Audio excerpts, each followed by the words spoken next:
sumagaw na yung kapatid ko na landslide. Kasi gano'n ganyan, wala nang malabasan, sabay putok ng bahay. Yun ang siguro katapusan namin. Doon kami sa loob ng bahay po, sir. Kasama ko yung mga tatay ko po, sir. Yung kapatid ko po, sir. Itinangay yung bahay natin po, sir. Tila gumuho ang mundo ng mga biktima ng nagngangalit na kalikasan. Sa isang iglap ay naglahong parang bula ang lahat ng pinaghirapan. Nakaligtas man ay mistulang binagsakan ng langit at lupa ang mga biktima. Nawawalan ng lakas ng loob na muling humarap sa hamon ng buhay. Yung dalawang anak ko na walang malay. Nung mahigit na kalahating oras na mayroon silang malay, sumigaw sila doon dito.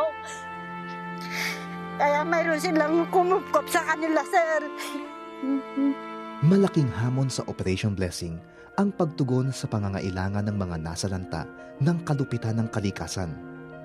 Simula ng 1998 ay mayroong 133,830 families ang nabigyan ng mga relief goods sa iba't ibang dako ng Pilipinas. Bukod sa tulong material, pinapangalagaan din ng Operation Blessing ang emosyonal at espiritual na kapakanan ng mga biktima. Yung matagal nyo nang pinagpe-pray at hinihiling sa Panginoon ay ibibigay na po ng Operation Blessing. Upang ganap na manumbalik sa normal ang buhay ng mga biktima, sila mismo ang kinuha ng Operation Blessing upang maglinis sa mga barangay. Pa-cash for work ang Operation Blessing. They have 13 barangays. Each barangay will have a particular number of people to clean the whole barangay.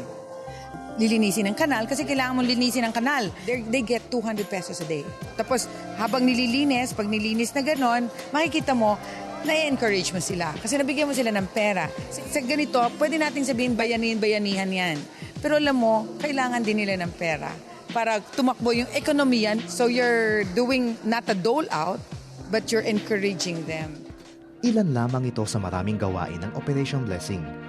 At dahil sa suporta ninyo, ay marami pa tayong mga kababayang dahop at mga biktima ng disasters ang mabibigyan ng panibagong simula sa buhay.